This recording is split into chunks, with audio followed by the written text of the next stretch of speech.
स्वागत है आप सभी का वापस से एमपीपीएससी प्रीलिम्स 2024 की एमसीक्यू सीरीज में। हम इस सीरीज में एमपी से रिलेटेड जितने भी इम्पोर्टेंट क्वेश्चंस हैं उन्हें डिस्कस करते हैं। साथ ही साथ आपके जो लास्ट 10 इयर्स जो प्रीलिम्स में क्वेश्चंस पूछे गए हैं उनमें से भी हमने कुछ क्वेश्चंस उठाए हैं और इनमें से आपको कुछ एक्सपेक्टेड क्वेश्चंस भी देखने को मिलेंगे जो कि आने वाले प्रीलिम्स में आप देख सकते हैं। तो चलिए आज का पहला क्वेश्चन देखते हैं जो कि है मध्य प्रदेश के प्रसिद्ध जलप्रपातों में निम्नलिखित में से कौन सा नहीं है। यानी आपको ये बताना है जो ये आपको वाटरफॉल्स यानी जलप्रपात दे रखे हैं इनमें से कौन सा एमपी में नहीं है। क्या वो चचाई वाटरफॉल है या टोंस वाटरफॉल है या बोगरा वाटरफॉल है या फिर धुआंधार जलप्रपात। तो जो चचाई जलप्रपात है ये भी हमें एमपी में देखने को मिलता है। एमपी में रीवा डिस्ट्रिक्ट में हमें देखने को मिलता है चचाई जलप्रपात। कौन सी नदी पर? तो ये आपको बीहड़ नदी पर देखने को मिलेगा। बीहड़ नदी पर आपको चचाई जलप्रपात देखने को मिलेगा। कौन से जिले में? रीवा में। टोंस जलप्रपात ये भी एमपी में देखने को मिलता है, रीवा डिस्ट्रिक्ट में, रीवा जिले में। और कौन सी नदी पर? तो टोंस नदी पर। उसके बाद जो आपका धुआंधार जलप्रपात है, धुआंधार वाटरफॉल, ये आपका जबलपुर के भेड़ाघाट में, जबलपुर के भेड़ाघाट में आपको ये वाटरफॉल देखने को मिलेगा। और कौन सी नदी पर? तो नर्मदा नदी पर, नर्मदा रिवर पर। तो यानी जो आपका बोगरा वाटरफॉल है ये आपको एमपी में नहीं देखने को मिलेगा, तो ऑप्शन नंबर सी हो जाएगा। बाकी चचाई जलप्रपात ये मध्य प्रदेश के रीवा जिले में है, बीहड़ नदी पर। टोंस जलप्रपात ये मध्य प्रदेश के रीवा जिले में है, टोंस नदी पर। और धुआंधार जलप्रपात ये जबलपुर के भेड़ाघाट में है, नर्मदा नदी पर। उसके बाद सेकंड क्वेश्चन देखें। सेकंड क्वेश्चन है आपका कर्मा नृत्य किस जाति से संबंधित है। कर्मा जो कि एक ट्राइबल डांस है, कर्मा एक बेसिकली एक ट्राइबल डांस है, आदिवासी डांस है। तो ये कौन सी जनजाति से संबंधित है? क्या भील जनजाति से या कोल जनजाति से या माड़िया जनजाति से या फिर गोंड जनजाति से? तो कर्मा नृत्य ये गोंड जनजाति से संबंधित है। गोंड के अलावा भारिया और बैगा जनजाति का भी आदिवासी डांस है। तो अगर आपसे पूछ लिया जाए कर्मा नृत्य किस जनजाति से इस नृत्य का संबंध है, तो गोंड से, भारिया से और बैगा जनजाति से। उसके बाद नेक्स्ट क्वेश्चन देखें।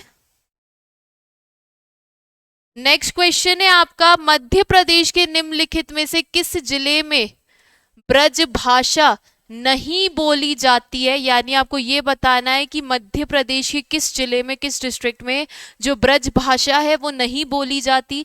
क्या वो मुरैना है या भिंड है या दतिया है या ग्वालियर है? तो मुरैना, भिंड और ग्वालियर इन तीनों ही जिले में ब्रज भाषा बोली जाती है, लेकिन दतिया जिले में बुंदेली भाषा बोली जाती है। कौन सी भाषा? बुंदेली भाषा बोली जाती है। तो ऑप्शन सी हो जाएगा कि दतिया जिले में ब्रज भाषा नहीं, बुंदेली भाषा बोली जाती है। इसके बाद नेक्स्ट क्वेश्चन देखें। नेक्स्ट क्वेश्चन है आपका मध्य प्रदेश के किस पुलिस महाविद्यालय यानी पुलिस कॉलेज, पुलिस महाविद्यालय यानी पुलिस कॉलेज में अपराध अनुसंधान का प्रशिक्षण दिया जाता है। यानी एमपी में किस पुलिस कॉलेज में क्राइम रिसर्च पर या क्राइम इन्वेस्टिगेशन पर ट्रेनिंग दी जाती है? क्राइम इन्वेस्टिगेशन ट्रेनिंग दी जाती है।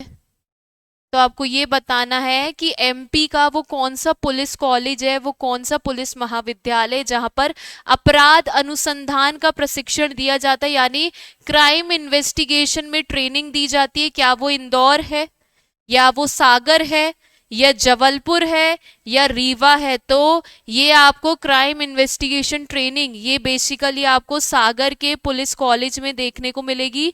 सागर जिले के पुलिस कॉलेज में क्राइम इन्वेस्टिगेशन ट्रेनिंग इंस्टीट्यूट बनाया गया है।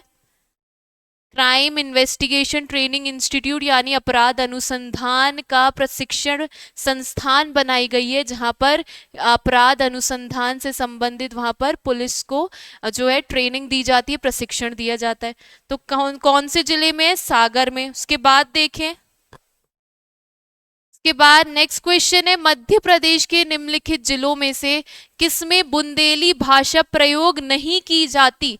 यानी आपको 4 जिले दे दिए गए हैं, आपको ये बताना इनमें से किस जिले में बुंदेली भाषा नहीं बोली जाती।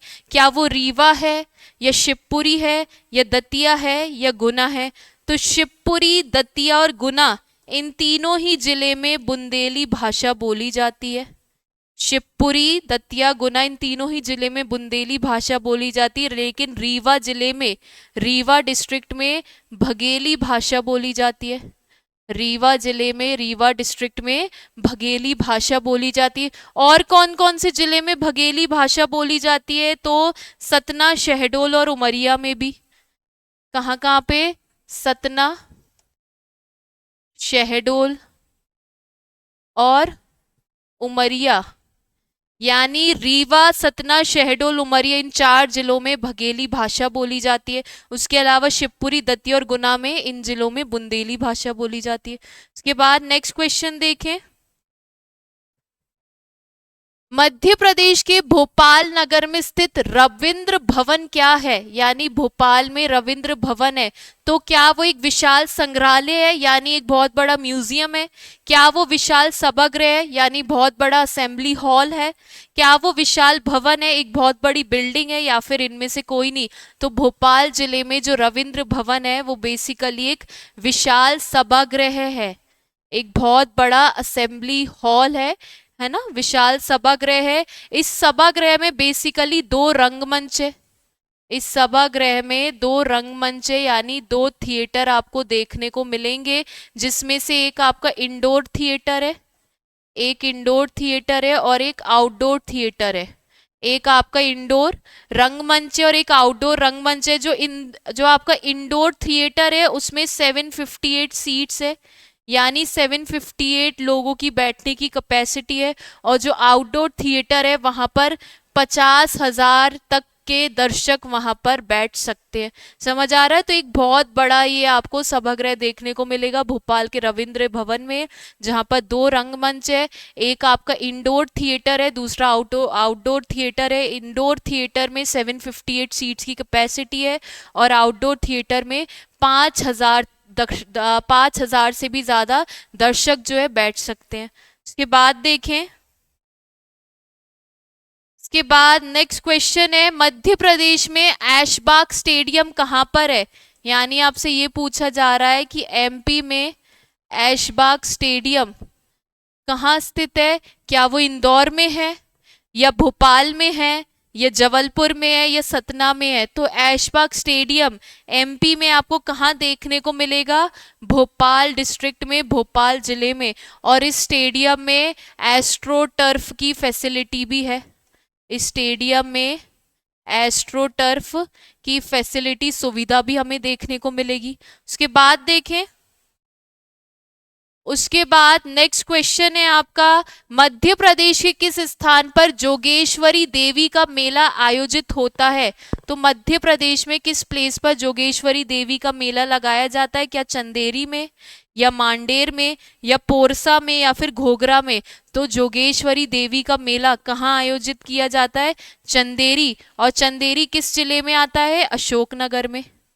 चंदेरी किस डिस्ट्रिक्ट में आता है? अशोकनगर में आता है। यहाँ पर हर साल जोगेश्वरी देवी का मेला लगाया जाता है। अब ये मेला कैसे लगाया जाता है, क्या कहानी है इसके पीछे?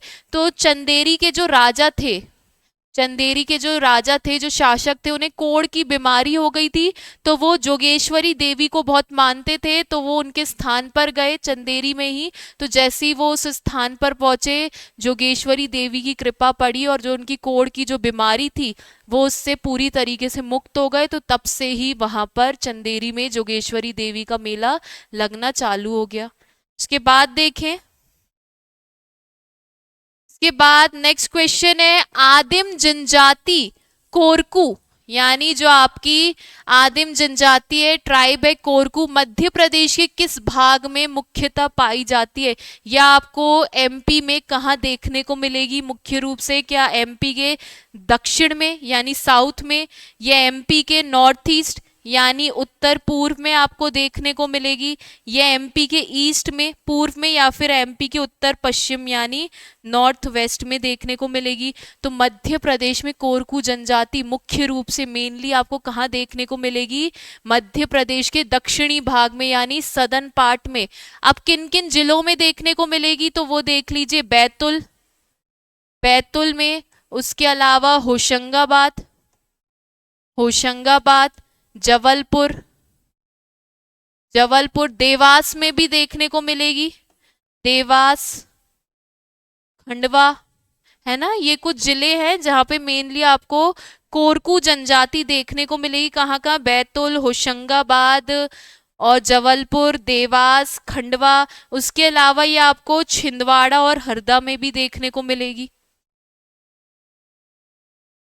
छिंदवाड़ा और हरदा में भी देखने को मिलेगी। तो ये वो जिले हैं जो जहाँ पर आपको कोरकू ट्राइब, कोरकू जनजाति देखने को मिलेगी। और अगर आप देखोगे तो मेनली इसमें जो डिस्ट्रिक्ट्स है वो एमपी के साउथ में ही देखने को मिलेगी, दक्षिण में। उसके बाद देखें, इसके बाद नेक्स्ट क्वेश्चन है, मध्य प्रदेश में पत्रकारिता विश्वविद्यालय यानी जर्नलिज्म यूनिवर्सिटी, पत्रकारिता विश्वविद्यालय जर्नलिज्म यूनिवर्सिटी की कहाँ स्थापना की गई है? यानी एमपी में पत्रकारिता विश्वविद्यालय क्या इंदौर में है, या जबलपुर में है, या भोपाल में है, या फिर उज्जैन में? तो ये यूनिवर्सिटी आपको कहाँ देखने को मिलेगी? भोपाल जिले में। अब इस यूनिवर्सिटी का नाम क्या है? तो वो है, अगर प्रॉपर नेम पूछ लिया जाए कि इस यूनिवर्सिटी का प्रॉपर नेम क्या है, तो वो आप लिख लीजिए, Makhanlal Chaturvedi national university of journalism and communication. क्या नाम है? माखनलाल चतुर्वेदी, माखनलाल चतुर्वेदी, है ना। ये माखनलाल चतुर्वेदी उन पर बेस्ड है। तो Makhanlal Chaturvedi national university, Makhanlal Chaturvedi national university of journalism, of journalism and communication, communication. तो ये पूरी इस यूनिवर्सिटी का नाम है, जो कि कहाँ पर है? भोपाल में। एक बार हिंदी में भी सुन लीजिए, माखनलाल चतुर्वेदी राष्ट्रीय पत्रकारिता एवं संचार विश्वविद्यालय कहाँ पर है? भोपाल में। इस यूनिवर्सिटी की स्थापना कब हुई थी? 1990 में।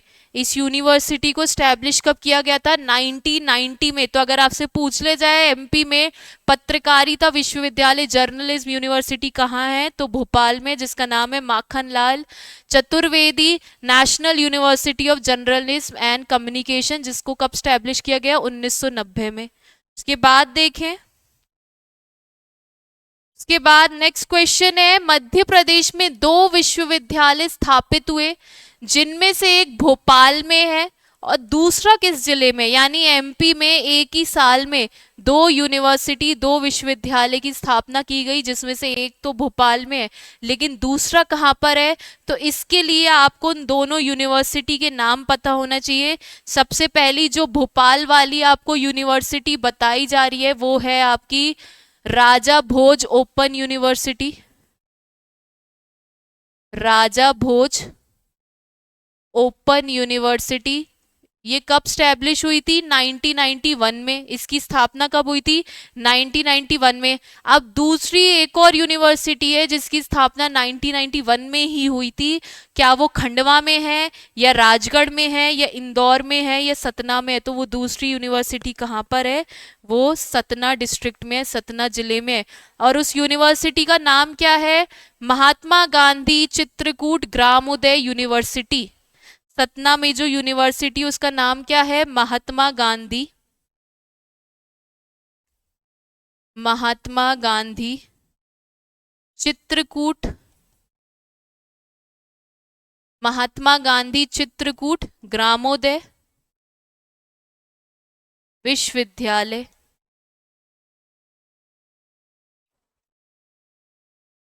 और इसको भी कब स्टैब्लिश किया गया? तो 1991 में। तो एमपी में दो यूनिवर्सिटी है जो कि एक ही साल में जिनको स्टैब्लिश किया गया, एक भोपाल में और दूसरी सतना में। जो भोपाल में उसका नाम है राजा भोज ओपन यूनिवर्सिटी या फिर राजा भोज मुक्त विश्वविद्यालय भी कहते हैं, और जो सतना में है वो है महात्मा गांधी चित्रकूट आपकी ग्रामोदय विश्वविद्यालय। और दोनों को किस साल स्टैब्लिश किया गया? 1991 में। उसके बाद देखें, इसके बाद नेक्स्ट क्वेश्चन है बुरहानपुर जिला किस जिले से अलग होकर बना था? तो जो बुरहानपुर डिस्ट्रिक्ट है, बुरहानपुर जिला, वो किस जिले से सेपरेट होकर, किस जिले से अलग होकर बना था? क्या रायसेन से, या खरगोन से, या रीवा से, या इंदौर से? आप इधर करेक्ट कर लीजिए, यहाँ पे खंडवा लिख लीजिए, खंडवा। तो जो बुरहानपुर जिला है वो खंडवा जिला से अलग होकर बना था। बुरहानपुर डिस्ट्रिक्ट जो है वो खंडवा जिले से अलग होकर बना था। किस साल? तो डेट भी लिख लीजिए, 15 अगस्त 2003 में। कब बना था? 15 अगस्त 2003। अब 15 अगस्त 2003 को मध्य प्रदेश में 3 नए जिले बनाए गए, 3 नए जिले बनाए गए, जिसमें से एक आपने देख लिया बुरहानपुर है। दूसरे और कौन से जिले थे? तो एक आपका अशोकनगर बना था गुर्रा से अलग होकर, अशोकनगर बना था किस जिले से अलग होकर? गुना से अलग होकर। और दूसरा आपका कौन सा जिला बना था? तो दूसरा था अनूपपुर, अनूपपुर। और अनूपपुर शहडोल जिले से अलग होकर बना था। अनूपपुर जो है वो शहडोल से अलग होकर बना था। तो मध्य प्रदेश में 15 अगस्त 2003 में 3 नए जिले बने थे। एक था बुरहानपुर जो कि खंडवा जिले से अलग होकर बना, दूसरा है अशोकनगर, ये गुना जिले से अलग होकर बना, और तीसरा है अनूपपुर जो कि शहडोल जिले से अलग होकर बना था। उसके बाद देखें, के बाद नेक्स्ट क्वेश्चन है मध्य प्रदेश में पहली बार राष्ट्रपति शासन कब लागू हुआ? यानी एमपी में फर्स्ट टाइम प्रेसिडेंट रूल कब लगा था? क्या 4 अगस्त 1970 में, या 17 फरवरी 1980 में, या 6 अक्टूबर 1983 में, या फिर 30 अप्रैल 1977 में? तो मध्य प्रदेश में पहली बार राष्ट्रपति शासन प्रेसिडेंट रूल लगा था 30 अप्रैल 1977 में। 30 अप्रैल 1977 में पहली बार एमपी में प्रेसिडेंट रूल लगा था। और जब गवर्नर कौन थे? जब आपको यहाँ पे राज्यपाल गवर्नर कौन देखने को मिलेंगे? तो वो है सत्यनारायण सिंह, सत्यनारायण सिंह। गवर्नर कौन देखने को मिलेंगे आपको एमपी में उस समय? सत्यनारायण सिंह। और उसके अलावा जो यहाँ पे सीएम थे वो थे श्याम चरण शुक्ल। यानी उस समय मुख्यमंत्री कौन थे? श्याम चरण शुक्ल। तो अगर आपसे पूछ लिया जाए एमपी में पहली बार राष्ट्रपति शासन प्रेसिडेंट रूल कब लगा था? 30 अप्रैल 1977 में। उस समय मध्य प्रदेश के जो राज्यपाल थे वो थे सत्यनारायण सिंह, और जो सीएम यानी मुख्यमंत्री थे वो थे श्यामाचरण शुक्ल। इसके बाद देखें, इसके बाद नेक्स्ट क्वेश्चन है तवा बांध परियोजना मध्य प्रदेश के किस जिले में स्थित है? जो आपकी तवा बांध प्रोजेक्ट है, तवा बांध परियोजना है, क्या ये खंडवा जिले में है, या छिंदवाड़ा जिले में, या होशंगाबाद में, या देवास में? तो तवा बांध परियोजना ये आपके होशंगाबाद जिले में है, होशंगाबाद डिस्ट्रिक्ट में है। और ये परियोजना किस नदी पर है? तो तवा नदी पर है। ये परियोजना आपको किस नदी पर देखने को मिलेगी? तवा नदी पर। कौन से जिले में? होशंगाबाद में। और जो तवा नदी है ये नर्मदा की सबसे बड़ी ट्रिब्यूटरी है, longest tributary of Narmada, longest tributary of Narmada. Narmada नदी की सबसे लंबी सहायक नदी कौन सी है? तवा नदी। और एमपी में तवा बांध परियोजना किस जिले में है? होशंगाबाद में। कौन सी नदी पर? तवा नदी पर। उसके बाद देखें, उसके बाद आपका जो नेक्स्ट क्वेश्चन है वो आपको देखने को मिलेगा मध्य प्रदेश में कौन सा राष्ट्रीय उद्यान यानी नेशनल पार्क, मध्य प्रदेश में कौन सा राष्ट्रीय उद्यान नेशनल पार्क सबसे पहले स्थापित किया गया था, यानी एमपी में सबसे पहला नेशनल पार्क कौन सा है? क्या वो कान्हा कीसली है, या भोपाल है, या माधव नेशनल पार्क है, या फॉसिल जो कि फॉसिल नेशनल पार्क है? तो मध्य प्रदेश में जो सबसे पहला राष्ट्रीय उद्यान नेशनल पार्क आपको देखने को मिलेगा वो है कान्हा कीसली। कान्हा कीसली, कान्हा कीसली जो है ये सबसे पहले की अभ्यारण्य थी, सेंचुरी थी, है ना? कान्हा कीसली ये पहले एक अभ्यारण्य थी, सेंचुरी थी। कब बनी थी सेंचुरी? 1933 में। फिर 1955 में, 1955 में इसे नेशनल पार्क का दर्जा मिला। 1955 में से राष्ट्रीय उद्यान नेशनल पार्क का दर्जा मिला, और 1955 के बाद 1973 में इसे टाइगर प्रोजेक्ट में शामिल किया गया। बाघ परियोजना टाइगर प्रोजेक्ट में शामिल किया गया। तो ये चीज़ें आपको पता होनी चाहिए कि जो कान्हा कीसली पहले एक अभ्यारण्य था, सेंचुरी था, और वो सेंचुरी कब बनी थी? 1933 में। उसके बाद 1955 में 1955 में इसे नेशनल पार्क का स्टेटस मिला, और 1973 में इसे फिर टाइगर प्रोजेक्ट में बाघ परियोजना में शामिल किया गया। ये जो राष्ट्रीय उद्यान है ये किस जिले में है? तो मंडला और बालाघाट में। मंडला और बालाघाट के बीच में आता है ये राष्ट्रीय उद्यान। तो ये चीज भी पता होनी चाहिए। उसके बाद देखें, इसके बाद नेक्स्ट क्वेश्चन है आपका, पन्ना में किस नदी द्वारा बनाए गए ढेर से यानी डिपॉजिट से हीरे प्राप्त होते? यानी पन्ना में कौन सी नदी के ढेर में से हीरे प्राप्त होते? क्या वो भागोन नदी है, या पन्ना नदी है, या यमुना नदी है, या फिर मोरहर नदी है? तो वो कौन सी नदी है? वो है भागोन नदी। पन्ना में भागोन नदी द्वारा जो ढेर इकट्ठा किया जाता है, जो डिपोजिशन कलेक्ट होता है, उसमें से हीरे प्राप्त होते हैं, डायमंड्स रिसीव होते हैं। और ये जो ढेर है ये कौन से स्थान पर लगता है? तो ये भी लिख लीजिए, ये जो ढेर है ये रामखेरिया नाम के स्थान पर है। रामखेरिया, ये जो ढेर है ये भागोन नदी कौन से स्थान पर आकर बनाती है? रामखेरिया नाम के स्थान पर। उसके बाद देखें, इसके बाद नेक्स्ट क्वेश्चन है, मध्य प्रदेश में बाघ के शिकार पर पूर्ण प्रतिबंध कब लगाए गए? यानी मध्य प्रदेश में टाइगर की हंटिंग के लिए कंप्लीटली रूप से बैन कब लगाया गया था? क्या 1969 में, या 1970 में, या 1971 में, या 1972 में? तो कंप्लीटली रूप से टाइगर की हंटिंग के लिए यानी बाघ के शिकार के लिए पूर्ण प्रतिबंध कब लगाया गया? 1970 में, 1970 में। उसके बाद देखें, उसके बाद नेक्स्ट क्वेश्चन है, मध्य प्रदेश के किस भाग में खनिज संपदा अधिक है? यानी मध्य प्रदेश के किस पार्ट में आपको मिनरल वेल्थ सबसे ज्यादा देखने को मिलेगी? मिनरल वेल्थ, खनिज संपदा सबसे ज्यादा देखने को मिलेगी। यानी एमपी कौन से हिस्से में सबसे ज्यादा मिनरल्स पाए जाते हैं?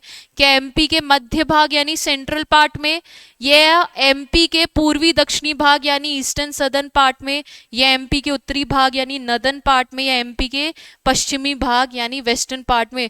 तो मध्य प्रदेश में सबसे ज्यादा खनिज मिनरल्स हमें कहाँ देखने को मिलेंगे? मध्य प्रदेश के पूर्वी दक्षिणी भाग में यानी ईस्टर्न सदर्न एरिया में देखने को मिलेंगे। अब यहाँ पे आपको कौन कौन से मिनरल्स देखने को मिलते हैं? तो मैग्नीशियम, मैग्नीशियम देखने को मिलता है, कोल बेड मीथेन देखने को मिलता है, उसके अलावा कोरंडम देखने को मिलता है, यूरेनियम देखने को मिलता है ना? तो ये कुछ मेन मिनरल्स है जो कि आपको मध्य प्रदेश के पूर्वी दक्षिणी भाग में ही देखने को मिलेंगे। उसके बाद देखें, प्रसिद्ध उदयगिरी गुफा कहाँ है? यानी जो उदयगिरी केव्स है ये आपको क्या विदिशा में देखने को मिलेगी, या जबलपुर में, या होशंगाबाद में, या धार में? तो उदयगिरी केव्स, उदयगिरी गुफा हमें कहाँ देखने को मिलेगी? विदिशा जिले में, विदिशा डिस्ट्रिक्ट में। बेसिकली उदयगिरी गुफा में आपको टोटल कितनी गुफाएं देखने को मिलेंगी? टोटल 20 केव्स, 20 गुफाएं देखने को मिलेगी, जिसमें केव नंबर 1, केव नंबर 1 और केव नंबर 20, केव नंबर 20 आपकी जैन धर्म से संबंधित है, जैन रिलीजन से, जैन धर्म से संबंधित है। और टोटल 20 केव्स है, जिसमें से 1 और 20 नंबर की जो गुफाएं हैं वो जैन धर्म से संबंधित है। ये जो गुफाएं ये आपकी गुप्ता पीरियड से रिलेटेड है, गुप्त काल से, यानी गुप्ता पीरियड से संबंधित है ये गुफाएं। उसके बाद देखें, उसके बाद आज का आखिरी क्वेश्चन, लास्ट क्वेश्चन है, मध्य प्रदेश में पुलिस यातायात प्रशिक्षण संस्थान कहाँ स्थापित है? मध्य प्रदेश में पुलिस यातायात प्रशिक्षण संस्थान यानी पुलिस ट्रैफिक ट्रेनिंग इंस्टीट्यूट कहाँ पर स्टैब्लिश किया गया है? Police traffic training institute, police traffic training institute कहाँ पर स्टैब्लिश किया गया है? क्या भोपाल में, या खंडवा में, या रीवा में, या सागर में? तो कहाँ स्टैब्लिश किया गया है? भोपाल जिले में। तो ये आज के आपके 20 क्वेश्चन थे। आप लोग कमेंट सेक्शन में बताइए कि आप 20 में से आपने कितने मार्क्स स्कोर करे और ये क्वेश्चन, ये सीरीज आपको कैसी लगी। चलिए, धन्यवाद।